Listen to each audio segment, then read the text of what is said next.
Bonjour, bonjour à tous et très heureuse de vous retrouver ici sous le soleil au cœur de la vallée d'Aspe dans le petit village de Lourdios-Icher qui comme chaque année début juin organise sa fête de la transhumance qui donne ainsi le coup d'envoi de ces pérégrinations estivales. Alors comme le veut la tradition, les bêtes et leurs bergers sont rassemblés ici donc sur cette petite place pour le dernier marquage des bêtes mais également pour la pose des sonnailles. Vous savez ces énormes cloches qui permettent de situer et de retrouver les brebis peut-être égarées dans la montagne. Et puis un petit peu plus tard, ces troupeaux et leurs bergers vont prendre la direction de l'église de Lourdios pour la bénédiction avant de prendre cette fois cet après-midi le chemin des estives. Alors cette fête de la transhumance de Lourdios, c'est vraiment une très jolie fête, toujours empreinte d'émotion avant le grand départ. Et cette fête, je vous propose de la vivre avec nous pendant une petite heure avec aujourd'hui des invités tout à fait exceptionnels. J'ai le plaisir d'avoir à mes côtés deux enfants du pays, tous deux issus de familles de bergers. Je veux parler de Marcel Amont et Jean Lassalle. Messieurs, bonjour. Bonjour. Et merci infiniment donc d'être là. Alors Marcel Amont, je sais que ça vous fait particulièrement chaud au cœur d'être là aujourd'hui dans cette vallée. Je rappelle que vous êtes originaire de Bors, le village voisin. Mon père et ma mère. J'ai d'ailleurs remarqué, Jean, as-tu remarqué que cette charmante enfant dit Lourdios? Lourdios, je vais essayer Lourdios, Icher. On vous a senti ému ce matin en arrivant, Marcel. Vous avez des liens très forts, on peut presque parler de liens fusionnels entre vous et la vallée. Ah ben totalement, mon papa et ma maman sont partis quand leur père, qui sont morts à 40 ans, il a fallu vendre le troupeau. Mais que voulez-vous que nous soyons dans toutes ces vallées, ces petites vallées encaissées, que les populations vivent d'autres choses que d'élevage. Non, mes deux grands-pères étaient bergers, ils sont morts dans la guerre de 14. Mais ça, Jean en parlera tout à l'heure. C'était pas Marie-Antoinette avec les nœuds roses au cou des moutons. Hein. C'était une vie très difficile et ils sont morts, les deux pauvres sont morts d'un chaud et froid attrapé dans la montagne, etc. Mais racontons pas les misérables versions aspoises. Oui, tout à fait ça. Voilà. Tiens, Marcel, che pure si berretta aussi, Voilà. Je traduis. C'est-à-dire, Oui. il trouve que ça la fout mal avec une casquette de baseball. absolument Je lui ai pas dit ça. Il n'a pas tort. Je lui dis che era mia, io per lui. Ah ben tu vas me le mettre, parce que moi je ne sais pas comment. Allez, attends, Et il vous va fort bien. Voilà. Ça Jean vous va, Lassalle, ça vous va. Oui. merci. Vous êtes le maire de Lourdios. Merci infiniment de nous accueillir. Donc, Merci à vous. Aujourd'hui, chez vous, tous les deux, vous connaissez de longue date. Ah, il y a longtemps, très longtemps qu'on se connaît. D'ailleurs, moi j'ai le sentiment que je l'ai toujours connu. Ça arrive pour peu d'amis et de gens. Hein. Oui, Marcel Amont fait partie entièrement de toute ma vie, comme il faisait partie de la vie de mon père et de la vie de mes fils, encore aujourd'hui, qui l'écoutent. C'est un homme qui n'a pas d'âge, c'est un homme qui est né dans la Haute-Vallée, alors que moi je suis né dans la Basse-Vallée, mais nos pères se retrouvaient dans les estives de la Haute-Vallée parce que pour les grandes transhumances d'été, il fallait atteindre les 2000 mètres, 2200 mètres d'altitude, sans quoi les brebis étaient malheureuses. Les brebis sont comme les hommes, elles ont besoin de monter un petit peu. Alors, Jean, je le disais, vous êtes issu d'une famille de bergers. Votre père, votre grand-père, votre arrière-grand-père étaient bergers. Vous avez été berger vous-même. Est-ce qu'on peut dire qu'ici, les hommes sont bergers de père en fils, que c'est une évidence, que c'est presque inscrit dans les gènes? Oui, comme les marins. D'ailleurs, nous sommes vraiment les frangins des marins, parce que nous sommes tous les deux confrontés aux éléments les plus puissants de la nature. Le marin sur son embarcation voit la mer d'huile, il est heureux. Il ne sait pas que dans 35 minutes, le ciel va devenir blanc et son embarcation va sombrer. Et le berger est heureux parce qu'il est entouré de calcaire minéral avec le ciel bleu. Il ne sait pas que dans 30 minutes, il y aura le bourdon des abeilles. S'il n'a pas pris ses précautions, il y restera. C'est à la fois sublime et indicible. Et effectivement, je crois qu'on ne peut vivre qu'avec ça dans la peau. Je ne sais pas si ça vient des gènes, mais en tout cas, ça vient de très loin. En tout cas, il faut dire que très tôt, cadeaux. Les enfants accompagnent leur père en estive. Et c'est le cas, vous allez peut-être voir ces images, le cas de ce petit Paul, un adorable bonhomme de 5 ans qui, non loin d'ici, à la Pierre Saint-Martin, regardez les images, Jean et Marcel. Paul a 5 ans et il mène un troupeau de plus de 300 têtes. Il envisage lui aussi bien sérieusement de devenir berger et il semble avoir a priori toutes les qualités. Jean Lassalle, est-ce qu'il faut donc être né ici pour également être un bon berger? Disons, oui et non. Ça facilite les choses au départ. Parce que lorsque vous naissez ici, vous tétez ici, vous respirez le premier air et vous voyez que les 4 points cardinaux sont des lieux de berger pour l'été. Mais de notre côté, si vous arrivez ici et si vous réussissez à vous faire accueillir, parce que ce n'est pas évident, bien vous pouvez, si vous avez la passion, devenir un très grand berger. Il y a parmi nous ici des hommes et des femmes, surtout des femmes d'ailleurs aujourd'hui, qui n'étaient pas nées ici. Ce qui compte par-dessus tout, comme dans toute chose, dans tous les métiers d'art, de talent, du cœur, c'est l'envie. Il faut avoir l'envie et la passion. Et on y reviendra un petit peu plus tard dans cette émission avec M. Boucheron qui est formateur. Il parle bien, il devrait faire de la politique. Au lycée agricole d'Oloron Sainte-Marie. Marcel, si vos parents n'avaient pas quitté ce petit village de Borse, est-ce que vous auriez pu vous aussi devenir berger? J'en sais rien. Moi, ils sont partis en 1925 travailler à la ville parce que quand les grands-pères sont morts, il a fallu vendre le troupeau. Ici, sans troupeau, c'est pas vivable. Donc, ils sont partis travailler à la ville. Moi, je suis un petit Bordelais. Je ne suis pas né au pays. Je n'y ai pas vécu. Je n'ai aucune raison particulière d'y vivre. Sinon, mes attaches et la culture, la langue. Nous nous faisons un plaisir quand nous nous rencontrons à Paris ou ailleurs de deviser en béarnais devant les yeux médusés des gens qui disent « Mais qu'est-ce que c'est ?» Bon, bref, ne faisons pas de discours régionalistes. C'est notre premier réflexe. Oui, c'est la vrai. première idée qui nous... On n'a jamais idée de se parler en français. On commence toujours Quinteva et on entreprend. Exact. Et je crois même qu'à chacune de vos rencontres, eh bien, vous n'hésitez pas à pousser la chansonnette en béarnais. Eh bien, c'est peut-être le cadeau que vous allez nous offrir tous les deux en cette fin d'émission. Qui sait? Marcel, quand même. Non, tous les deux, on chantera Douze passe tous, c'est-à-dire deux bergers à l'ombre faisaient un bouquet. Que la cantarem a massa. Oui. Tu n'avais parlé de Bertohen. Non, attends, mais il faut traduire là parce que... Non, j'en ai parlé avec sa femme qui m'a dit, pourtant elle n'est pas née ici, sa femme. Et elle m'a dit, dus pastus à l'ombrette. Et elle m'a dit, Jean, ne fais pas attention à ma manière de prononcer. C'est formidable, formidable. Marcel, vous n'êtes pas devenu berger, mais quand on parle des bergers, vous pensez immédiatement à ces chants béarnais, ces chants qui ont bercé donc une partie de votre enfance, puisque vous reveniez ici passer quelques vacances. Vous en gardez aussi des souvenirs émus de ces chants béarnais. Je ne sais pas si c'est c'est de l'émotion. Parce que ces gens avaient une vie donc très rude, très difficile, les intempéries. Il n'y avait pas de trucs en caoutchouc, il n'y avait pas de bottes, tout ça. Quand il y avait la pluie, ils gardaient souvent les vêtements mouillés. Enfin bref, je ne veux pas vous faire un dessin, ça serait du misérabilisme, mais c'est la réalité. Mais il y avait des longs moments où les brebis, surveillées par les chiens, pouvaient paître tranquillement. Nous, le prédateur n'était pas dans les parages, parce que les nounours, c'est bien gentil, mais autrefois, c'était des vrais ours, avec des vraies griffes et des vraies dents. Bon, ben, virgule. Et donc, ils avaient et que faisaient-ils pendant ces moments de répit? Ils chantaient. Et on retrouve ça chez les Corses, avec ces fameuses chansons polytonales. J'ai l'impression que partout où il y a berger, d'un versant à l'autre, on se répond avec des voix différentes. Si je pouvais poursuivre, je dirais que Zola, Émile, a parlé de la vraie condition des ouvriers. Notre malheur à nous, d'abord, c'est que nous n'avons jamais parlé de nous-mêmes, nous avons laissé le soin à d'autres d'en parler. Et ils nous ont vus avec des flûtes et des flûteaux, heureux dans la montagne. Alors que ce que dit Marcel, c'est pas un jour, c'est 15 jours qu'ils pouvaient rester avec la même tenue, mouillée, parce que la cabane à l'intérieur était mouillée. Voyez, quand je suis né, la route s'arrêtait à 1 kilomètre d'ici au-dessus. Elle n'allait plus nulle part, il fallait y aller à pied. C'était des transhumances de 50 kilomètres, et ensuite se mettre à traire en arrivant là-haut. C'était un travail très dur. Oui. Les conditions ont été difficiles et ce que vous écrivez fort bien aussi, Marcel, dans l'un de vos ouvrages, c'est que chanter était peut-être la seule distraction de ces bergers. Et il n'y avait pas de télé, hein, je vous signale, au cas où vous ne le sauriez pas. Non, ils chantent d'abord, c'était traditionnel.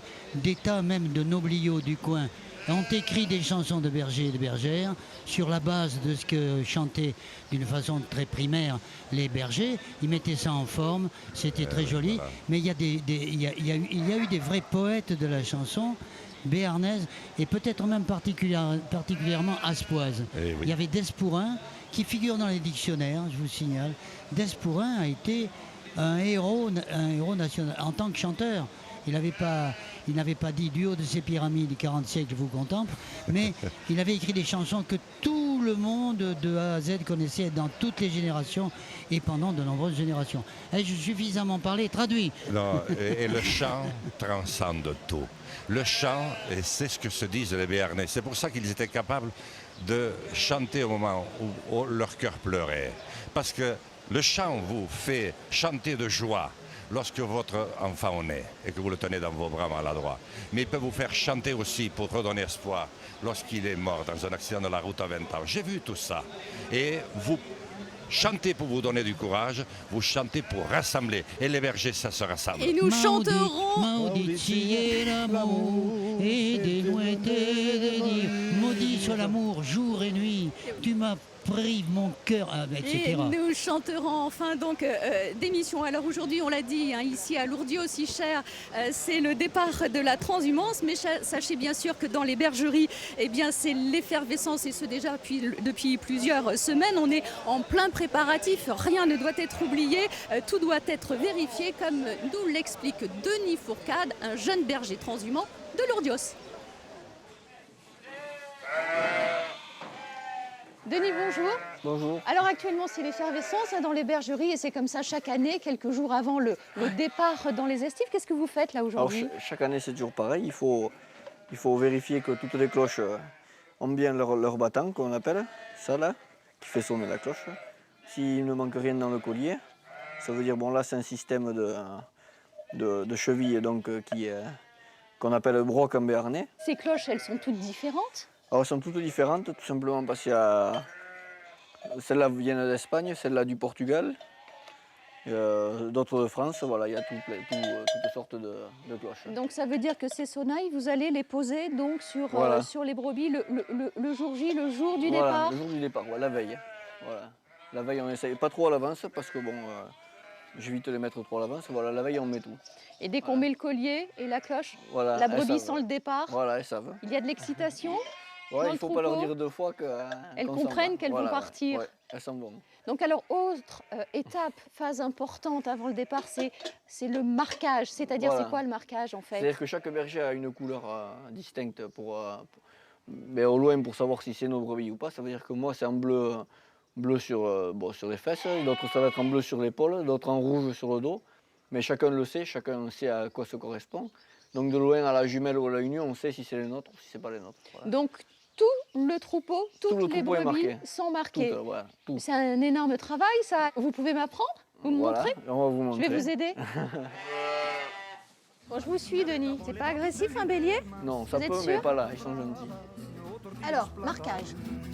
Tocchi tocchi della faccia remonte la mancia, catalano mallorquin, Monserrato bimba carmine. Donc, on a bien compris, hein, beaucoup de travail, évidemment, juste avant de partir. Voilà. On va préparer, si vous le voulez bien, votre sac, le fameux sac du berger. Voilà, c'est ça. On y va? On y va. Allez. Et voilà, ici c'est toujours la fête à Lourdios-Icher, le soleil brille et je suis tout près de l'enclos à brebis avec à mes côtés Nicole Blay. Nicole, vous êtes l'une des co-organisatrices de cette fête. Comme chaque année, la foule est au rendez-vous. Comment expliquez-vous un tel enthousiasme, un tel engouement pour cette fête de la transhumance? Bien, tel engouement, ça fait maintenant 18 ans que nous organisons cette journée. Et puis cette journée, c'est la course à l'herbe, les troupeaux qui vont rejoindre ces estives. Et je crois que dès qu'on parle d'animaux, de brebis, de vaches ici, et que l'on parle d'estives, les gens se déplacent et pour partager et échanger un petit peu sur ce métier de berger et d'éleveur. Je crois que c'est quand même des thématiques qui sont attrayantes. Ils se déplacent, ils viennent de très très loin pour assister à ce départ des troupeaux et de leurs bergers. Alors ce qui est super, c'est que cette journée d'échange de rencontres, il y a les locaux, il y a les gens de la vallée d'Aspe, il y a les gens des autres vallées, des Pyrénées-Bernaises et des gens qui viennent nous voir de très loin, qui sont en vacances ici et qui viennent voir cela. Alors aujourd'hui, bien évidemment, ce sont les bergers qui sont à l'honneur. J'ai la chance d'avoir à mes côtés Jean Blaye, berger depuis l'âge de 14 ans, je crois. Non, 7 ans, prenez le micro, Jean. Oui. Berger depuis l'âge de 7 ans. On peut donner votre âge aujourd'hui? Comment? Vous avez quel âge aujourd'hui, on peut le dire? Oui, on peut le dire. J'ai 81 ans. Alors, on a assisté au marquage des brebis. Là, dans quelques petits instants, on va assister à la pose des sonnailles, des colliers puis des sonnailles. À quoi ça sert, ces cloches? Et ça, premièrement, l'été, ça sert pour reconnaître les bêtes de loin. S'il y a le brouillard pour les entendre, sinon on passerait à 20 mètres, on ne verrait pas de bêtes. Quand il y a du brouillard, et on entend des cloches, et on entend nos cloches. Chaque cloche a son son. Oui. Et alors, lorsqu'on accroche ces sonnailles au cou des brebis, est-ce qu'elles sentent que le départ est proche? Elles le sentent. Parce qu'il ne faut pas le remettre trop à l'avance, parce qu'elles voudraient partir, elles voudraient démarrer. Donc c'est vraiment une opération que l'on fait au tout dernier moment, c'est ça? Oui. Alors, ces sonnailles, elles ne sont pas toutes identiques. Il y a des petites, des grosses, des belles, des moins belles. Comment ça se passe? Qui a la plus belle sonnaille? Eh bien, c'est un peu comme dans les humains. On donne le plus grand poids au plus costaud. Et alors là, c'est à peu près pareil. C'est par taille. Et on cherche la plus belle brebis pour mettre la plus belle cloche qui marche devant aussi. Donc ce sont les brebis dominantes qui ont la chance d'avoir les plus belles sonnailles, c'est ça? Il faut se connaître les bêtes aussi pour faire ça. Jean, toute la vallée dit que vous possédez la plus belle collection de sonnailles. Vous en avez combien, vous? Oh, je ne peux pas le dire, j'en ai. Alors je dis à certains, là il y a le gave qui passe, si je les mets au gave, le gave il fait demi-tour. Vous possédez donc une très belle collection de sonnailles, la plus ancienne? Ah, j'ai presque des cloches toutes anciennes. Hein. C'est-à-dire? Elles ont 150 ans ou 2 ans. J'ai fait tout pour en avoir. Hein. Et vous en possédez combien aujourd'hui? Vous ne m'avez pas dit. Combien de sonnailles, combien de cloches avez-vous dans votre collection? Comment, là? Combien de cloches possédez-vous dans votre collection? Dans les 200, oui. 200 sonnailles. Oui, quelque chose de près, oui. Alors il faut savoir que ces sonnailles sont toutes fabriquées non loin d'ici par un artisan de Naï, c'est Jean Daban. C'est le seul et c'est l'unique fabricant des Pyrénées. Oui. Les sonnailles sont faites en tôle, dont vous avez ici un exemplaire. Ce sont des plaques de 2 mètres sur 1, de différentes épaisseurs. Là, vous avez du 10 dixième, là, vous avez du 12 dixième, là, vous avez du 6 dixième. Et on se sert aussi de laiton, qui est en plaque de 2 mètres sur 1 lui aussi. Alors, ces tôles sont découpées en bandes rectangulaires, lesquelles bandes rectangulaires sont découpées en rectangles. Donc, si vous voulez, une sonnaille, c'est un rectangle. Même si c'est un carré, parce que le carré, c'est un rectangle qui a les 4 côtés égaux. Là, la sonnaille est en tôle d'acier, avec du laiton, qui est posé dessus et à l'intérieur, tandis que la cloche, c'est du bronze moulé, fondu. Et le plus délicat est là, mettre une couche de laiton à l'intérieur et à l'extérieur de la sonnaille, pour le moment en ferraille. Et c'est au cœur d'un four porté à plus de 1000 degrés que la magie s'opère, dans des pains d'argile. Le four, c'est la chose la plus importante. Tout le reste, on travaille pour le four. On sert le four. Voilà. Et après, c'est après, quand c'est fini, que je sais que c'est réussi. Au départ, on se doute bien que tout va être bien fait, que c'est réussi, mais on en a la certitude que quand c'est passé au four. 50 minutes de cuisson avant d'évacuer le laiton en surplus, repérable à la flamme verte qui s'échappe du pain. Jean et ses employés fabriquent ainsi 18 000 sonnailles par an pour les troupeaux de vaches et de brebis des Pyrénées. Voyez comme elles sont quand elle est en ferraille. Et quand elle est passée au four, c'est la même, hein, c'est la même taille, c'est le même numéro. Hein, c'est exactement la même, seulement celle-ci est brute de fer, celle-ci est passée au four et elle a été accordée. Voilà.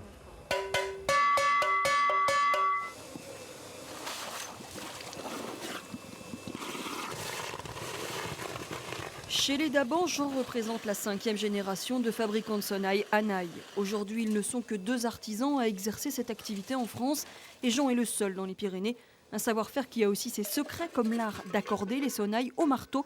Chaque troupeau a en effet son propre son, même si une sonnaille n'a tout de même pas la précision d'un violon. Nous, on ne peut pas faire des sons qui correspondent exactement au son de la personne. On peut, si vous voulez, affiner le son quand ils sont là et qu'ils me disent « bon, là, je voudrais un peu plus clair, je voudrais un peu plus grave », d'accord. Mais si vous voulez un fa machin chose, un fa dièse ou un fa mineur, là, je ne peux pas. Je fais de la musique aléatoire, et pas la gamme.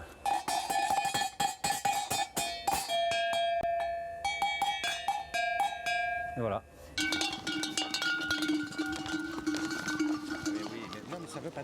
Et comme nous l'expliquait il y a quelques instants notre berger Jean Blaye, eh bien ces sonnailles ne seront posées vraiment que quelques instants avant le long voyage. Jean Lassalle, quel souvenir gardez-vous de vos toutes premières transhumances quand vous étiez en culotte courte? C'est les souvenirs les plus marquants de ma vie. Ils remontent à mes premiers pas. Ma première transhumance, je l'ai faite sur le dos d'un âne. Et comme je ne marchais pas encore, de l'autre côté, on m'avait mis sur le bas de l'âne et de l'autre côté, il y avait un potiron pour équilibrer, vous voyez, pour que la charge ne tombe pas. Ensuite, ça a été à pied, avec des hommes que j'admirais et qui organisaient, parce qu'on croit que c'est un joyeux vacarme, mais c'est une organisation formidable. Les cloches sont mises en place comme un orchestre, vous voyez, mais un orchestre sublime. Ensuite, on choisit les plus fortes, les vaches c'est pareil. Puis vous traversez fièrement le village, tandis que les volets se sont ouverts pour vous voir passer. Et vous êtes ainsi. Moi, j'ai connu le temps où il partait d'une vingtaine de bergers transhumants qui allaient faire 50 km. C'est-à-dire tout me conduit à eux. Et j'ai le sentiment que rien n'a changé, parce que quand je vois nos enfants, aujourd'hui, qui ont une vingtaine d'années, bien sûr, ils sont au lycée, ils sont à la fac, ils sont ailleurs, mais aujourd'hui, ils sont là, parce qu'ils le ressentent, et quelques-uns veulent le recommencer. Je crois que, comme vous le disiez au début, c'est quelque chose que nous avons reçu, et qu'on ne peut pas s'extirper de nous-mêmes. C'est une vie de la nature, c'est une vie au contact de la terre, de notre terre, de la terre des aïeux. Conte de fées, après Cendrillon, voici Jean Lassalle et la citrouille. Sur l'âne.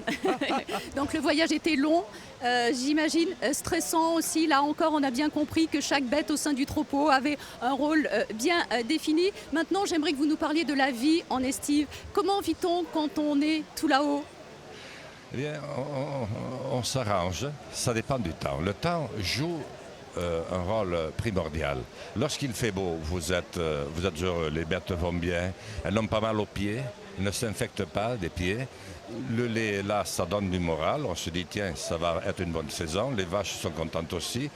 Mais s'il pleut, après un orage violent, et que la pluie reste avec le brouillard collé, c'est 3 semaines, mais vous avez le sentiment que ça ne finira jamais, et un sentiment de solitude.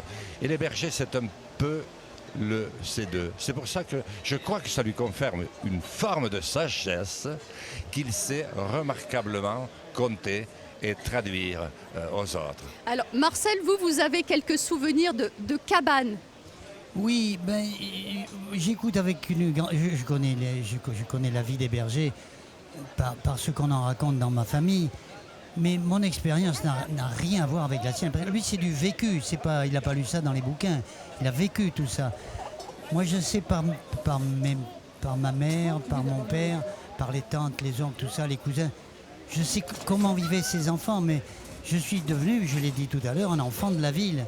Donc, si on veut connaître la vie de ces gens, c'est bien le bon interlocuteur auquel vous vous êtes adressé. Moi, c'est le bon tandem, parce que je pense qu'il faut les deux côtés. Lui aussi a connu. Mais bon, De loin, la question était est-ce que j'ai connu le C'était berger. les Mais- cabanes, les Ah, cabanes. mais c'était. Moi, ça me paraissait. Vous savez, quelque chose qui a changé la vie des bergers, je crois, c'est l'hélicoptère qui peut transporter des frigos, des pierres, du ciment, tout ça. Mais c'était des conditions, mais vraiment primitives. Ça sentait la fumée, ça sentait la pisse, le suin de mouton. Enfin, la promiscuité aurait interdit totalement qu'il y eût des bergères. C'était pas possible, c'était pas possible. il y en Maintenant, avait. c'est possible. Il y en avait Non, oui, mais les quelques-unes. bergères dont on parle, elles tricotaient au bord d'un ruisseau dans la plaine. Les bergères dont il est question dans les chansons. Oui, oui. Tandis que bergères là-haut dans la montagne, c'était même pas pas comme envisageable. aujourd'hui, tu as raison Alors là-dessus. aujourd'hui, Voilà. les cabanes ont beaucoup évolué, Jean Lassalle. Oui, nous avons décidé, il y a une vingtaine d'années, avec une organisation qui est composée avec tous les décideurs politiques, l'État, la région, le département et les communes, et l'ensemble des acteurs de la montagne, les jamblailles, les bergers, les forestiers, construire un organisme qui s'occupe de donner des conditions de vie à nos bergers qui donnent envie à leurs enfants de leur succéder. Et nous avons été récompensés puisqu'il restait très peu de bergers, tous assez âgés. Et maintenant, l'été dernier, il y avait 60 couples avec des enfants qui étaient dans nos estives. Donc c'est un métier qui est en plein renouveau. Il faut le consolider. Mais ça, c'est un formidable acte d'espoir pour ces montagnes. Et on en reparlera, et le métier est également en train de se féminiser. On a bien compris en tout cas que c'était un métier très physique, très rude. Il faut être sacrément costaud, Jean. Oui, c'est surtout mentalement. Parce que moi, j'ai vu mon père se traîner en haut des cimes alors qu'il n'avait qu'un poumon, il s'était brisé littéralement en dévalant une falaise. Et 3 ans après, il remontait. Il a mis 1 jour et demi pour monter, pour faire l'équivalent d'1 heure et demie à pied. Il a mis 1 jour et demi, mais il y est arrivé quand même. C'était des hommes et des femmes très durs au mal. Et lorsqu'il arrivait au sommet, et ses parents, c'était la même chose. Il disait, oh, si ça n'avait pas été ça, on ne s'en serait pas vu. Il y avait un sens, capacité à relativiser les choses, et 3 minutes après, il chantait. Et il chantait parce qu'il était arrivé, le troupeau était arrivé, les choses pouvaient commencer. Alors on l'a dit, depuis plusieurs jours, les bergers se préparent donc pour ce grand départ en estive. Et bien évidemment, il ne faut surtout rien oublier. Mais que doit-on emporter prioritairement dans sa besace? Quels sont les accessoires absolument indispensables? Eh bien c'est ce que nous avons demandé à notre jeune berger transhumant, Denis Fourcade, qui nous a gentiment reçus chez lui il y a quelques jours.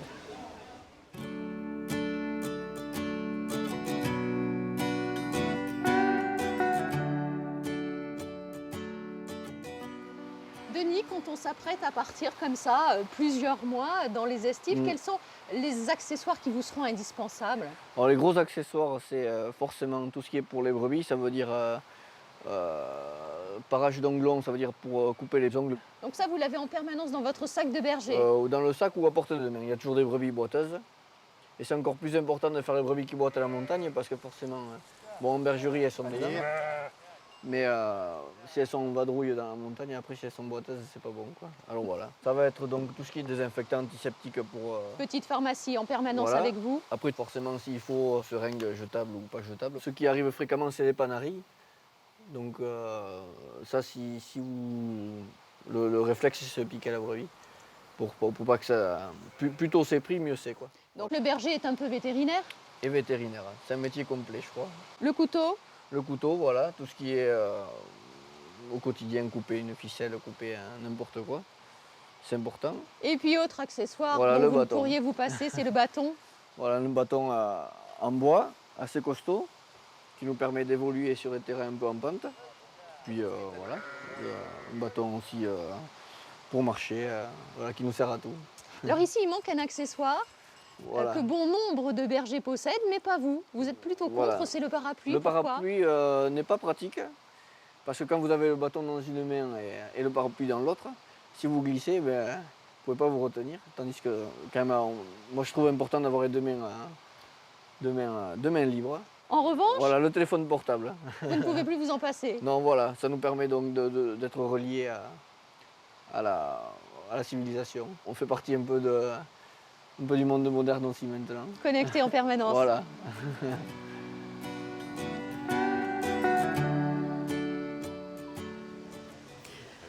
Alors aujourd'hui, Jean Lassalle, Denis, comme bon nombre de bergers, possède un téléphone portable, mais autrefois, eh bien, pour communiquer d'un flanc de montagne à l'autre, il devait siffler. Voilà, c'est surtout la vallée d'Ossau qui a maintenu cette tradition très longtemps, et en particulier les bergers d'Ast. Vous savez que c'était très technique, je les ai vus faire, j'ai eu ce privilège exceptionnel. D'abord, il fallait très bien connaître la météo et la nature. Ils cherchaient d'où venait le vent. Et parfois, ils faisaient 30 ou 40 mètres de côté pour être dans le sens du vent, parce que le vent est porteur. Deuxièmement, ils s'étaient rendus compte que le sifflet va beaucoup plus loin que la parole et que le cri humain. Donc, ils trouvaient, et puis ensuite, il y avait le sifflet d'appel pour voir si l'autre disait « allô » de l'autre côté. Et puis là, ils pouvaient échanger un quart d'heure, 20 minutes, sans se fatiguer du tout, parce que hurler, ça fatigue, vous êtes époumoné, tandis que de siffler, lorsque vous sifflez très bien avec les doigts, vous ne vous fatiguez pas du tout, et ils faisaient le point de la journée. Et vous, lorsque vous étiez en estive, est-ce que vous avez eu l'occasion de communiquer en sifflant ? Malheureusement, je n'ai jamais appris parce que j'ai eu le tort de ne pas écouter. C'est l'une des rares fois où je n'ai pas écouté papa, mon père, qui est l'homme que j'ai le plus admiré en ce monde, qui me disait « tu devrais apprendre à siffler ». Il m'avait quand même fait faire français troisième langue. C'est-à-dire que j'ai fait le béarnais, ensuite l'espagnol au lac d'Estaing, et il m'avait dit, moi je ne suis pas assez qualifié pour t'apprendre le français. Et il m'avait dit, apprends à siffler, et vous savez qu'est-ce que c'est? On ne veut pas toujours écouter. Je n'ai pas appris à siffler, mais je connais bien des gens qui sifflent remarquablement, encore aujourd'hui, parmi les jeunes. Alors aujourd'hui, les bergers ne sifflent plus. En revanche, on l'a vu précédemment avec Denis. Ils sifflent, mais c'est le langage. C'est le langage qui s'est perdu, mais ils sifflent toujours. C'est ça. En revanche, le berger, il ne peut absolument pas se passer de son bâton. Vous êtes d'ailleurs venu avec le vôtre aujourd'hui. On va dire que pour un berger, le bâton, c'est sacré. C'est sacré. Alors aujourd'hui, je le sors un peu comme une relique. Mais bon, vous savez, il a un petit peu l'allure d'un bâton de chef de tribu. C'est ce qui me console. Mais je l'ai eu jusqu'à l'âge de 22 ans. Je ne savais pas faire un pas sans le bâton. Et aujourd'hui, il m'encombre. J'ai fait 5000 km l'an dernier à pied, je ne l'ai jamais pris. Vous n'avez jamais pris le bâton. Vous avez beaucoup marché pourtant. Oui, parce que vous voyez, on peut changer dans la vie. Mais le bâton est utile à tout moment pour vous soutenir, mais aussi pour la bête. La bête, si vous savez y faire, vous n'avez pas besoin de la frapper. Le seul fait de voir, c'est que vous l'avez et que vous savez vous en servir. Je crois que c'est un tout, c'est le bon compagnon fidèle. Alors le bâton, on l'a dit, c'est sacré. Le béret aussi, c'est sacré, on l'a bien vu. Quand vous êtes arrivé dans cette émission, immédiatement, Jean a dû troquer sa casquette contre ce béret. Il a voulu me caser un bâton, j'ai refusé. Mais parce que, je ne sais pas m'en servir. Non, mais il sait s'en servir. Mais parce que le béret est la seule coiffure. Vous voyez qu'elle est fabriquée à Oloron-Sainte-Marie. Ça, c'est pas de la publicité clandestine, c'est de la publicité réelle. Les établissements Lolaire. Et le béret tient chaud l'hiver et léger l'été. Vous ne souffrez pas de la chaleur parce qu'il y a plusieurs couches qui font que vous ne souffrez pas. C'est la coiffure la plus complète. En tout cas, elle vous va fort bien à tous les deux. Merci infiniment, Jean Lassalle. On va vous libérer parce que je crois qu'aujourd'hui le programme est un petit peu chargé. Si vous souhaitez revenir en fin d'émission pour pousser la chansonnette avec Marcel, c'est avec grand plaisir que nous vous accueillerons. Par contre, je vais l'écouter. Non, on va chanter. Vous savez ce qu'on va faire? Toutes les chansons. Mais ce sera un petit peu plus tard. Restez donc tout près de nous, Jean. Alors pour tous ceux qui nous suivent donc depuis le début de cette émission et qui seraient peut-être tentés par ce métier de berger en estive, berger transhumant, il faut savoir que conduire un troupeau, le surveiller, eh bien ça ne s'improvise pas, ça s'apprend, et ce autant sur le terrain que dans les salles de classe. Regardez ce reportage.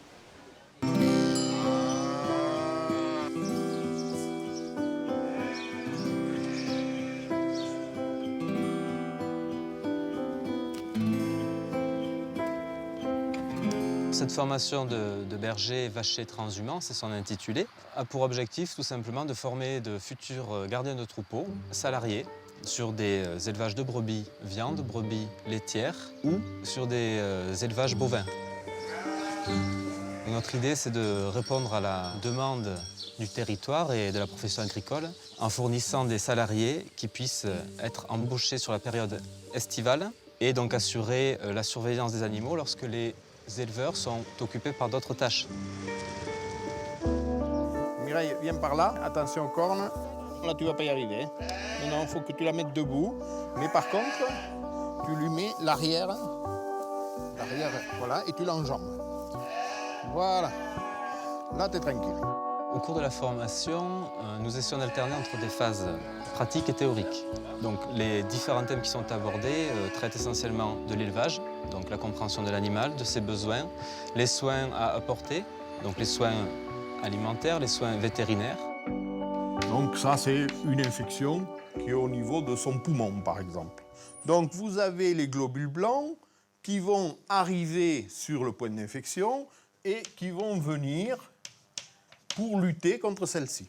J'ai cru comprendre, mais je ne suis pas sûre si c'était les microbes qui gagnaient en général ou bien les globules blancs. Et après, les globules blancs... Il y a des deux, ça dépend. La cellule immunocompétente, elle reste dans les ganglions lymphatiques, elle ne bouge pas.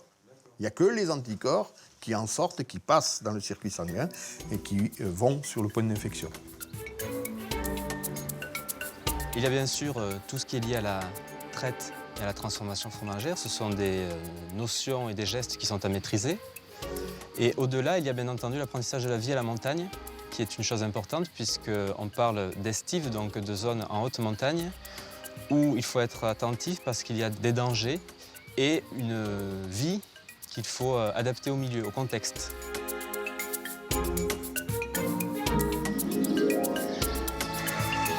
On essaye d'écarter les candidats qui ont des représentations erronées vis-à-vis de la réalité, puisque là aussi, la vie à la montagne et la solitude peuvent représenter des contraintes auxquelles il faut être prêt à faire face, sachant qu'en étant berger salarié, on a quand même la lourde charge, la lourde responsabilité d'un capital énorme, d'un troupeau, qui appartient à des éleveurs et qui permet à plusieurs familles d'en vivre.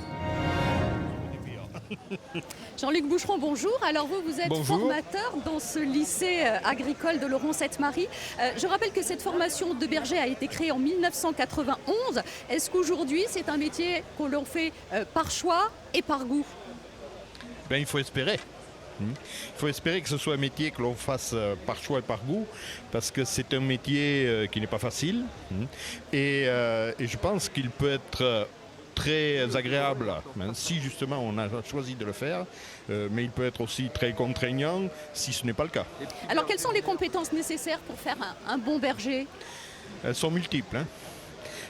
C'est difficile à dire parce que c'est tout un ensemble qui fait que un homme ou une femme, c'est pas du tout réservé aux hommes, peut devenir au bout de quelques années, c'est quand même un apprentissage qui est long, un berger efficace, compétent et qui sera reconnu par toute la profession.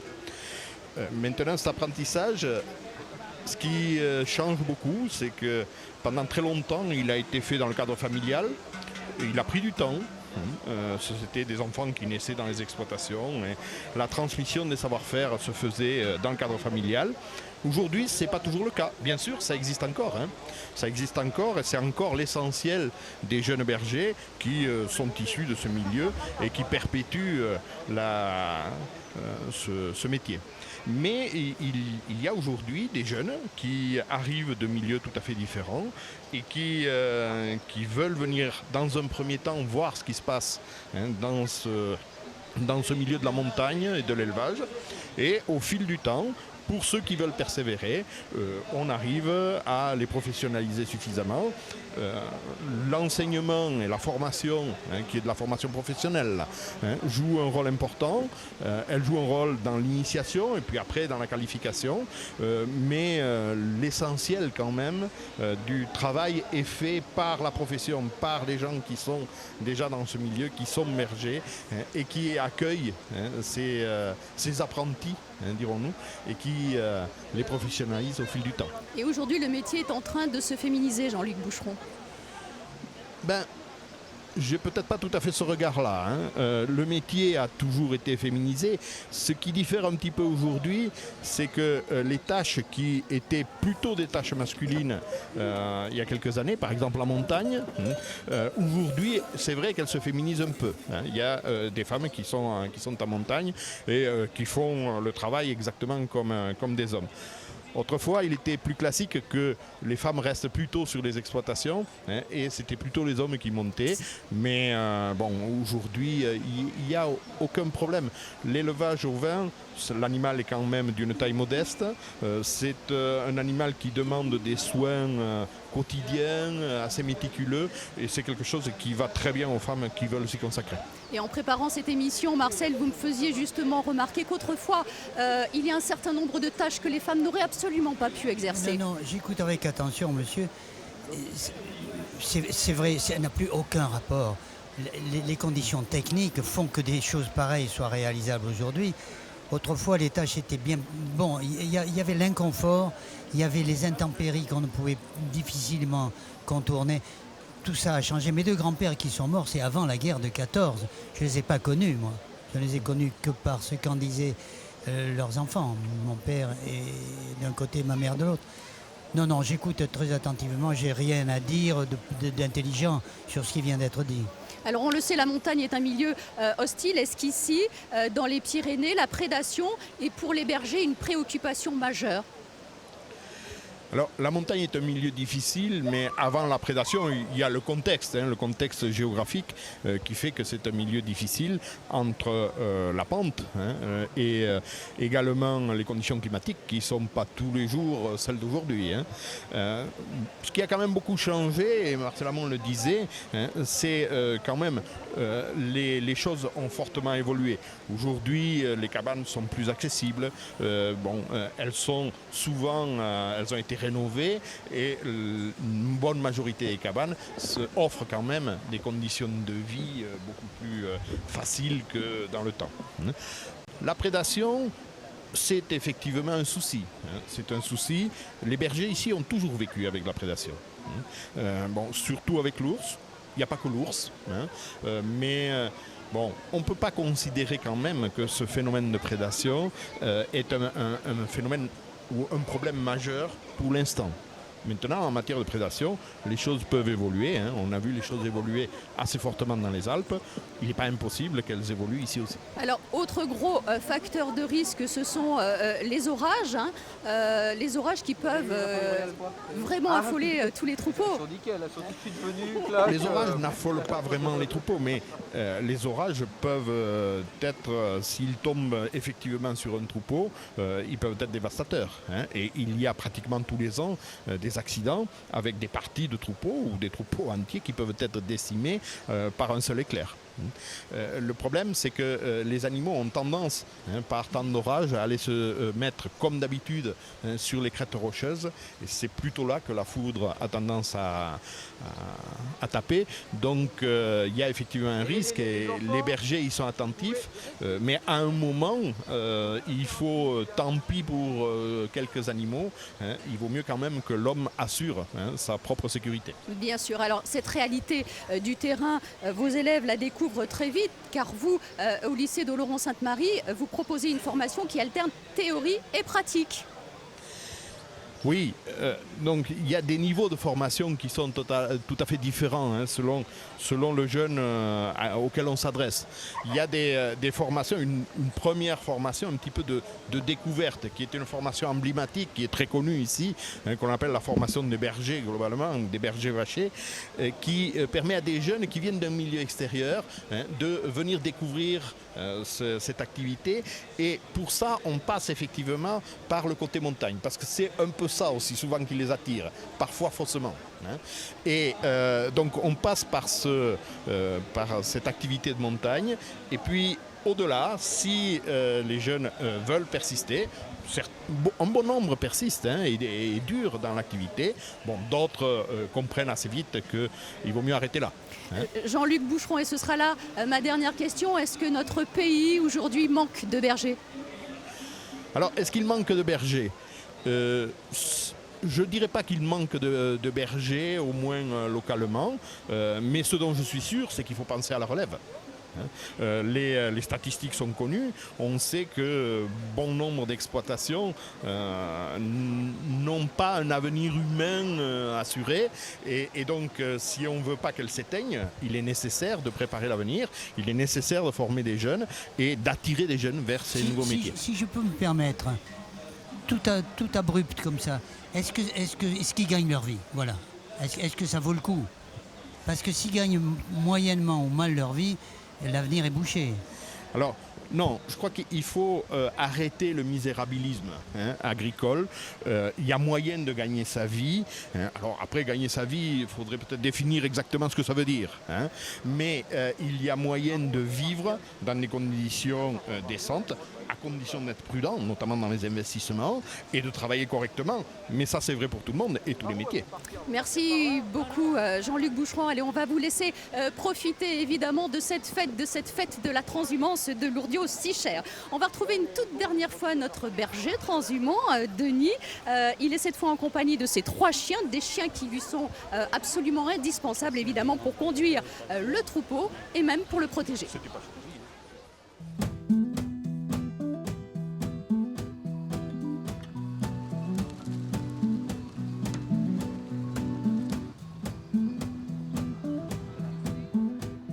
Denis, dans votre tâche, dans votre quotidien, vous êtes en permanence assisté par ces chiens de berger, par ces 3 chiens. Voilà, c'est ça. Il y a 3 chiens de race border collée qui aident un peu au quotidien. Alors ici, il y a Flash et Bergère.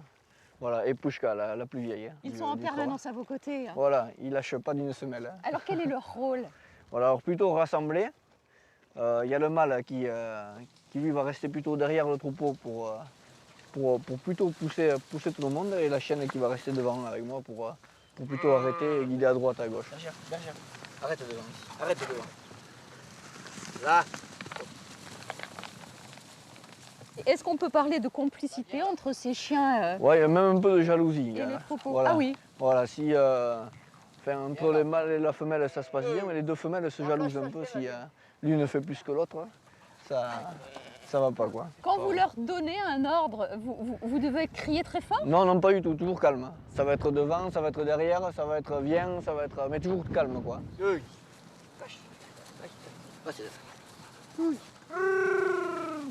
Toujours très calme. Voilà. Moi je partais du principe que si on a des chiens, c'était pas pour leur gueuler dessus tout le temps. Du coup, non, toujours très calme, posé. Voilà. Il n'y a pas besoin de leur crier après pour qu'ils obéissent. Je veux dire, c'est quand même des chiens qui sont souples, quoi. Ces chiens vous sont donc absolument indispensables, on l'a bien compris. Un berger sans son chien ne pourrait pas, sans ses chiens ne pourrait pas conduire un troupeau. Pas du tout. Voilà, c'est même, quand même, c'est difficile, voilà. Ça serait difficile. Il y a des liens très forts entre vous et eux? Oui, il y a aussi de l'affection. Il y a le travail et il y a aussi de... bon, comme tout chien, on s'y attache et puis voilà. On les trouve, voilà, c'est comme un chien de compagnie après quand même. Et Denis Fourcade, ce jeune berger transhumant, va comme bon nombre de bergers de la vallée donc prendre le départ des estives aujourd'hui. Et c'est une jeune femme qui nous rejoint à présent, c'est Sylvie Haritchabalette. Bonjour, chaque année Sylvie, vous partez en estive, en famille, et vous assurez la traite des brebis et la fabrication des fromages. Parlez-nous de ce fromage d'estive, celui qui a donc été fait l'été en altitude. Quelles sont ses particularités? Donc le fromage d'estive, donc c'est une traite manuelle qu'on traite matin et soir, et on fait le fromage le matin. La traite du soir est refroidie et on fabrique le matin. Et c'est un fromage où les brebis sont uniquement à l'herbe et qui a un très bon parfum. Alors il paraît que son goût n'a absolument rien à voir avec le fromage de plaine. Et je crois qu'actuellement on assiste au départ des premiers troupeaux donc, qui vont rejoindre l'église de Lourdios donc, pour la bénédiction. Et c'est vraiment une tradition ici à Lourdios. Alors voilà, c'est extrêmement bruyant, évidemment. Les sonnailles ont toutes été posées. Les vaches derrière. Et les troupeaux donc, sont en train de prendre le départ. Donc Sylvie, oui, ce goût de fromage d'estive, il n'a rien à voir avec le goût du fromage le fromage d'estive a un parfum particulier puisqu'elles sont à l'herbe. Une herbe d'alpage de montagne qui est très différente d'en bas. Et ça lui donne ce goût particulier. Et là aussi, on va peut-être laisser passer ces vaches, car je crois qu'on ne s'entend plus.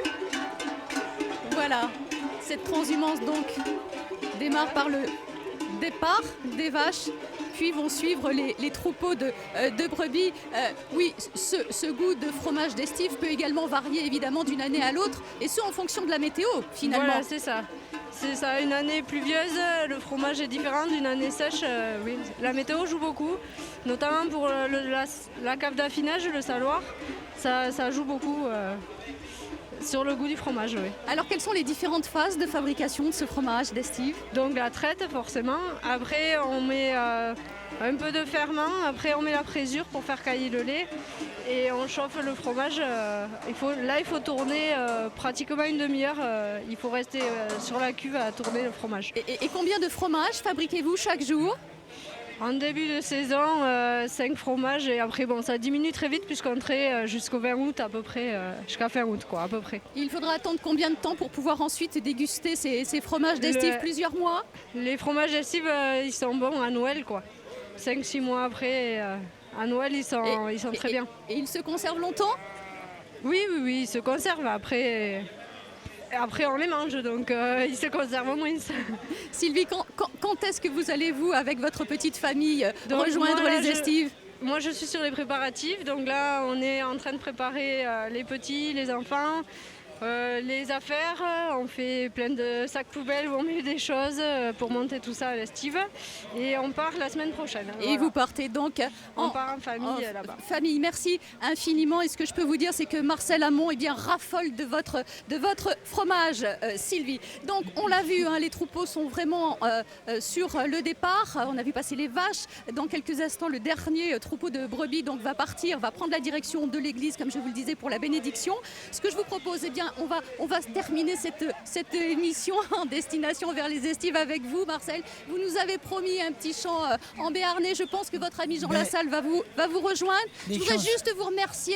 Merci infiniment d'être venu aujourd'hui. Ça nous a fait immensément plaisir. On va vous écouter. Vous allez conclure cette émission en chanson. Je suis content d'avoir rencontré des gens comme ça parce que c'est un peu des martiens pour moi. Ça ne correspond pas du tout à ce dont j'ai entendu parler dans ma jeunesse. Alors la chanson, et j'ai évidemment des chansons de bergers et de bergères. Ouais. Que pouvait-il chanter d'autre? Par exemple, Dus pastus al umbretto, qui est un classique, ça veut dire deux bergers à l'ombre faisaient un bouquet. Alors on y va. J'ai un duettiste. Merci, allez-y chanter parce que c'est la fin. Dus pastus al umbretto che hasen il bouquet, le cueillère briuletto. On n'a pas répété. Attention.